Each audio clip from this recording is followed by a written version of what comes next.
같이 말씀 보도록 하겠습니다. 말씀 누가복음 6장 27절부터 38절까지 말씀입니다.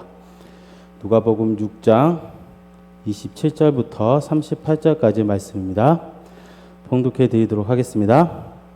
그러나 너희는 너희 듣는 자에게 내가 이르노니 너희 원수를 사랑하며 너희를 미워하는 자를 선대하며 너희를 저주하는 자를 위하여 축복하며 너희를 모욕하는 자를 위하여 기도하라. 너희 입밤을 트는 자에게 젖밤도 돌려대며 내 겉옷을 빼앗는 자에게 속옷도 거절하지 말라. 내게 구하는 자에게 주며 내 것을 가져가는 자에게 다시 달라 하지 말며 남에게 대접을 받고자 하는 대로 너희도 남을 대접하라.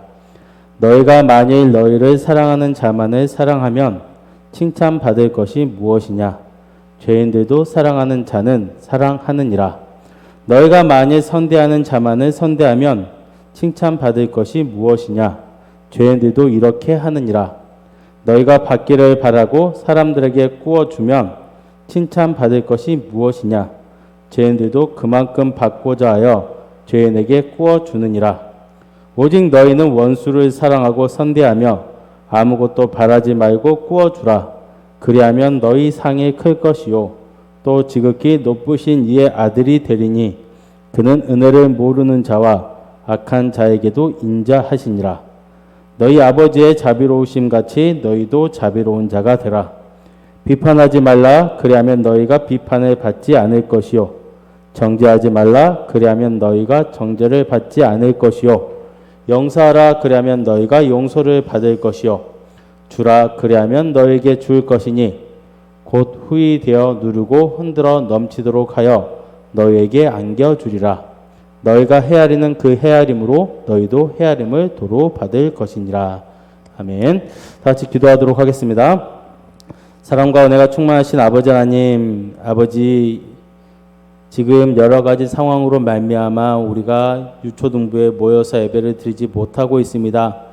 아버지 하지만 이렇게 온라인상으로도 예배를 드리게 하신 주님께 영광을 돌려드립니다.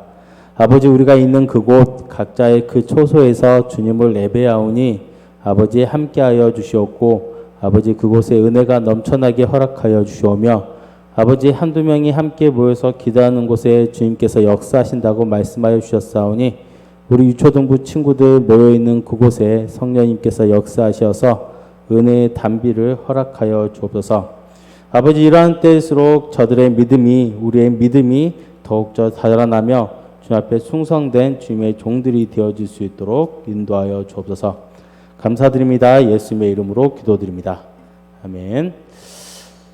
지금 여러 가지 사정으로 우리가 유초등부에 모이지 못하고 있죠. 그리고 유초등부 여름 성경학교도 아직 마치지 못하고 있습니다. 하루빨리 모든 사태가 해결되어져서 유초등부 교사들 아직 얼굴 보고 싶은 우리 친구들 많죠. 다 같이 모여서 여름 성경학교도 마찬가지고 교사들 모두 다 모여서 모든 것을 마무리하고 여름 성경학교를 마무리하고 예배를 다시 한번 드리며 기쁨으로 함께 모여서 찬양할 수 있는 시간이 속히 되어지길 바랍니다. 말씀 보도록 하겠습니다. 우리가 이 세상에서 살아갈 때 사람들이 가장 많이 의지하고 따르는 것이 있어요. 무엇이 있을까요? 여러 가지 것들이 있지만 사람들이 가장 많은 사람들이 따르고 의지하는 것은 바로 상식이에요.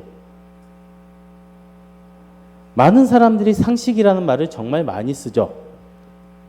그리고 이 상식이라는 것은 모두에게 공평하기 마련입니다.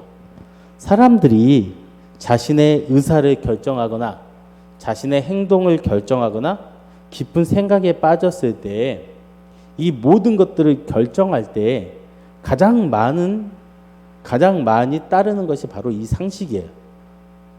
그래서 상식은 우리 삶 속에 너무나도 깊숙이 침투되어 있습니다. 그렇다면 상식이 무엇일까요? 사전적으로 살펴보면 누구나가 보편적으로 아는 지식이나 생각을 상식이라고 얘기한대요. 그런데 우리가 한번 살펴볼 것이 있어요. 성경에서 이야기하고 있는 것들을 자세히 살펴보면요, 우리가 알고 있는 상식과는 너무나도 다른 얘기를 하는 경우가 있습니다. 때때로 성경은요, 우리에게 상식적이지 않는 것들을 요구할 때가 정말 많이 있어요. 그 중에 대표적인 것이 바로 오늘 우리가 본 말씀이죠. 오늘 말씀에서 보시면 원수를 사랑하며 미워하는 자를 선대하며 저주하는 자를 위하여 축복하며 모욕하는 자를 위하여 기도하며 입밤을 치는 자에게 젖밤도 돌려대며 겉옷을 빼앗는 자에게 속옷도 거절하지 말며 구하는 자에게 다 주고 내 것을 가져가는 자에게 다시 달라 하지 말며 남을 대접하고 또 남을 사랑하라. 또 용서하라. 거기다가 정말 대담하게도 36절을 보시면 너희 아버지의 자비로우심 같이 너희도 자비로운 자가 되라. 여러분, 이것은 우리가 생각해 보면 어찌 보면 말도 되지 않는 명령입니다. 정말 말도 되지 않아요. 거기다가 아버지의 자비로우심 같이 우리가 자비로울 수 있다. 이것은 도저히 불가능하죠. 세상 어떤 사람이 하나님처럼 하나님과 같은 그 자비로우심을 이 세상에 보여줄 수 있을까요? 여러분, 다른 것 내놓고 원수를 사랑하라. 나를 미워하는 자를 선대하라. 이것이 가능할까요? 여러분, 요즘 우리 친구들 게임 많이 하죠? 4대4로 팀플을 한다고 한번 생각해 볼게요. 목사님 세대는 스타크래프트를 정말 많이 했는데 4대4가 게임을 정말 많이 했어요. 그런데 팀플 한다고 한번 생각을 해볼게요. 4명 중에 1명이 너무 못해. 그래서 우리 팀이 졌어요. 그렇다면 가장 쉽게 뭘 하죠? 채팅창에 그 사람에 대해서 안 좋은 얘기를 많이 쓰죠. 쉽게 얘기하면 욕을 많이 하죠. 그 사람을 손가락질하고 그 사람에게 정말 좋지 않은 것들을 얘기를 해요. 우리가 이렇게 게임을 할 때 우리에게 그 사람으로 인해서 우리 팀이 졌다고 해서 그 사람에게 그렇게 안 좋은 얘기를 하고 있는데 하물며 우리가 미워하는 사람은 어떨까요? 더군다나 나의 원수는 어떨까요? 내가 미워하는 사람, 나의 원수를 사랑하는 것은요, 너무나도 불가능합니다. 그렇다면 용서는 어떤가요? 나에게 어떤 잘못을 한 사람을 용서하는 것, 이건요, 너무 어려워요. 많은 사람들이 시간이 약이다라는 말을 많이 하죠. 네, 시간이 약이 맞아요. 오랜 시간이 지나면 기억이 희미해지고 잊혀져 갈 수 있죠.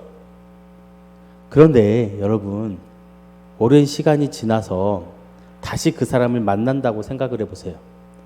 그러면 그때의 기억이 다시 떠오르고 그때 그 사무칠 정도의 그 원한들이 다시 떠오르면 그때의 분노가 다시 떠오를 수밖에 없어요. 근데 잊혀질 수는 있죠. 그런데 중요한 것은 다시 되살아난다는 것이 문제입니다. 그 사람을 대면해 보면 다시 만나면 그 감정이 되살아날 수가 있어요. 우리 인간은요, 절대 남을 용서할 수 없어요. 남을 완벽하게 용서할 수 없어요. 이것은요, 오직 우리 하나님만이 가능하신 일입니다. 여러분, 이렇게 원수를 사랑하거나 남을 용서하는 것은 우리의 인간의 영역이 절대 아닙니다. 이것은 신적인 것이며 또한 우리의 힘으로는 절대 할 수 없어요. 그런데 우리 친구들 오늘 말씀을 보시면 우리 힘으로 절대 할 수 없는 이것을 하나님께서 우리에게 명령하고 계십니다. 하나님께서 우리에게 원수를 사랑하라라고 명령하고 계시고 나를 미워하는 자를 선대하라라고 명령하고 계시고 나를 저주하는 자를 위하여 축복하라라고 기도하고 계시고 말씀하고 계시고 나를 모욕하는 자를 위하여 기도하고 입밤을 치는 자에게 젖밤도 돌려대고 겉옷을 빼앗는 자에게 속옷도 거절하지 말며 구하는 자에게 주고 준 것을 다시 달라 하지 말라라고 우리에게 명령하고 계시죠. 네, 여러분, 이것은요, 하나님의 명령이에요. 다른 누구의 명령도 아니고 하나님의 명령이죠. 우리가 믿고 따르는 우리의 믿음의 대상이 되시는 오로지 그 하나님의 명령입니다. 그렇다면 이 명령은 반드시 우리가 지키고 순종해야 될 하나님의 말씀입니다. 그런데 하나님은 왜 이렇게 말도 안 되는 명령을 우리에게 하셨을까요? 나를 미워하는 자를 어떻게 용서하고 어떻게 사랑하고 나의 원수를 어떻게 그를 위하여 기도할 수 있을까요? 여러분, 이것은 우리의 상식으로는요, 절대 이해되지 않고 절대 순종할 수가 없어요. 그런데 하나님께서는 우리에게 말도 안 되는 이 명령을 하셨습니다. 여긴 분명히 이유가 있어요. 하나님은 적어도 성숙한 그리스도인이라면 세상 사람들과는 달라야 한다라고 분명하게 말씀하고 계셔요. 무엇이 다를까요? 우리의 삶은 저들과 무엇이 달라야 할까요? 오늘 현대 사회에서 이 말씀 이대로 이렇게 살아간다면 어떻게 될까요? 이렇게 살아간 사람 정말 대단한 사람이겠죠. 하지만 이 사람이 이용하는 사람, 이용해 먹는 사람이 분명히 존재할 수밖에 없습니다. 그렇게 된다면 이 말씀대로 살아가는 사람들은 바보 아니면 좀 모자란 사람 이렇게 생각하게 될 수도 있어요. 그렇게 여러분 이 말씀대로 살아갈 수 없는 이 시대가 되어버리고 말았습니다. 그렇다면 하나님께서 잘못된 명령을 우리에게 하셨을까요? 우리 하나님은 이 현실에 맞지도 않는 이 말로, 이 명령으로 인해서 우리를 힘들게 하신 분일까요? 그렇진 않아요. 정말 말도 안 되는 명령이죠. 하지만 그럼에도 불구하고 우리는 이 하나님의 말씀, 이 명령을 따라야 하고 이 말씀대로 살아가야 합니다. 그래야만 우리가 참된 복을 누릴 수가 있게 되어지죠. 우리는 이 말씀의 근본적인 뜻을 한번 생각해 볼 필요성이 있어요. 그리고 이 말씀을 어떻게 우리 삶 속에 지켜나갈까를 한번 고민해 보아야 해요. 이 세상을 살아가면서 이 세상에서 원수가 한 명도 없는 사람이 있을까요? 미운 사람이 한 명도 없는 사람이 있을 수 있을까요? 이런 사람은 매우 드물어요. 물론 산속에서 혼자 살아가고 저 무인도에서 혼자 살아간다면 있을 수도 있어요. 하지만 사람들과의 관계 속에서 다른 사람과 같이 살아간다면 이런 사람은 절대 있을 수가 없죠. 우리는 원수는 생길 수 있으나 그들을 원수로 여기지 말아야 해요. 원수를 원수로 생각하지 않는 건 너무 어렵죠. 어찌 보면 말도 안 되는 명령이죠. 말도 안 되는 것을 어떻게 하나님께서 우리에게 하라고 하실까요? 더군다나 36절을 다시 한번 보도록 할게요. 너희 아버지의 자비로우심 같이 너희도 자비로운 자가 되라. 하나님의 자비로우심 같이 자비로운 자가 되라. 어떻게? 말씀드렸겠지만 어떻게 우리가 하나님처럼 자비로운 자가 될 수 있을까요? 그런데 여러분, 이것이 너무나도 힘들고 어렵기에 그것으로 하나님은 우리의 믿음을 보시겠다라고 말씀해요. 쉽고 간단한 문제라면 모두가 할 수 있죠. 말도 안 되는 명령이고 도저히 행하기 어려운 명령이기에 오히려 기대가 될 수 있습니다. 그리고 우리 주님은 이보다 더 엄청난 일을 우리에게 보여주셨습니다. 아무런 조건 없이 사랑을 베푸시고 십자가에 달리셨어요. 조건 없이 자비를 베푸신 주님처럼 우리도 한 차원 성숙한 그리스도인이 되길 바라요. 여러분, 이것은 우리 힘으로는 절대 할 수 없어요. 신적인 영역이고 우리 힘으로는 절대 할 수 없는 영역이죠. 하지만 믿고 의지하는 자에게 하나님이 하시게 해 주십니다. 성령을 보내주셔서 믿고 의지하는 모든 이들에게 이 말씀 이대로 원수를 사랑하고 미워하는 자를 선대하며 저주하는 자를 위하여 축복하며 모욕하는 자를 위하여 기도하며 입밤을 치는 자에게 젖밤도 돌려대며 겉옷을 빼앗는 자에게 속옷도 거절하지 말고 구하는 자에게 주며 내 것을 가져가는 자에게 다시 달라 하지 말며 조건 없이 용서할 수 있는 그런 사람으로 하나님께서 우리를 만들어 주십니다. 요즘 교회를 보면, 요즘 사회를 보면 교회를 향한 시선이 그렇게 좋지 않아요. 세상 사람들은요, 교회에게 엄격한 잣대를 요구하죠. 자신들은 그렇게 살지 않으면서 우리가 도덕적으로 더욱더 완벽하길 바랍니다. 그리고 그것뿐만이 아니라 10가지 것 중 9가지를 너무 잘하더라도 한 가지 것을 잠깐 실수하면 바로바로 손가락질이 들어옵니다. 자신들은 그렇게 살지 않으면서 교회는 악하면 안 된다라고 얘기하죠. 조금만 잘못해도 교회에게 손가락질을 하게 됩니다. 여러분, 그런데 자세히 살펴보면요, 세상 사람들이 우리에게 기대하는 것들이 분명히 있습니다. 여러분, 그런데 그 기대하는 것들 자세하게 살펴보면 성경에서 얘기하는 것들이 정말 많아요. 오늘 말씀이 정말 대표적이죠. 여러분, 하나님께서 우리에게 명령하셨습니다. 이렇게 살아가라고 명령하셨어요. 이렇게 살아가지 않는다면 하나님께서 저들을 통하여 우리를 손가락질하시고 경고하는 것이라고 생각되어질 수도 있어요. 여러분, 우리가 세상을 살아갈 때에 저들, 믿지 않는 자들 기대에 부응하기보다는 하나님 말씀에 순종하는 것으로 살아가길 바라요. 여러분, 우리가 하나님 말씀에 온전히 순종하며 살아간다면 사람들이 우리를 손가락질할 수 있을까요? 여러분, 처음에 제가 말씀드렸죠. 사람들이 무엇을 결정하거나 무엇을 의지할 때 상식을 가장 많이 의지한다고 얘기하고 있죠. 여러분, 우리 그리스도인들에게 이 말씀이 상식이 되어지길 바랍니다. 우리가 무엇을 결정하고 무엇을 의지할 때 이 상식이 우리 이 말씀이 되어지길 바랍니다. 하나님께서 우리에게 하시는 그 모든 명령들이 우리에게 상식이 되어지길 바라요. 그래서 하나님을 의지하고 하나님을 붙들고 살아가는 우리 친구들이 되시길 바랍니다. 힘들고 어려운데 하나님께서 우리를 보고 계십니다.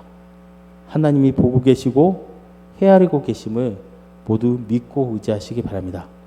말도 안 된다고 포기하지 마시고 실천하여 복을 누리며 주님께서 행하시는 그 놀라운 일들을 경험할 수 있는 우리 친구들이 되시길 바랍니다. 다 같이 기도하도록 하겠습니다. 사랑과 은혜가 충만하신 아버지 하나님, 아버지께서 우리에게 놀라운 것들을 명령하여 주셨습니다. 너무나도 그것들이 힘들고 어려운 것임을 우리가 알고 있습니다. 하지만 주님께서 명령하신 그 명령이기에 순종할 수 있도록 허락하여 주시오며 우리의 힘으로 더욱더 할 수 없음을 믿고 의지하오니 아버지 하나님, 주 예수 그리스도 우리 아버지를 믿고 의지할 수 있도록 주님 허락하여 주옵소서. 아버지께서 우리를 믿고 의지할 때 아버지 모든 것들을 온전히 순종할 수 있게 만들어 주실 줄 믿사오니 아버지 주님 앞에 그렇게 순종하는 믿음의 자녀들이 되어줄 수 있도록 허락하여 주옵소서. 감사드립니다. 이 모든 말씀 예수님의 이름으로 기도드립니다. 아멘.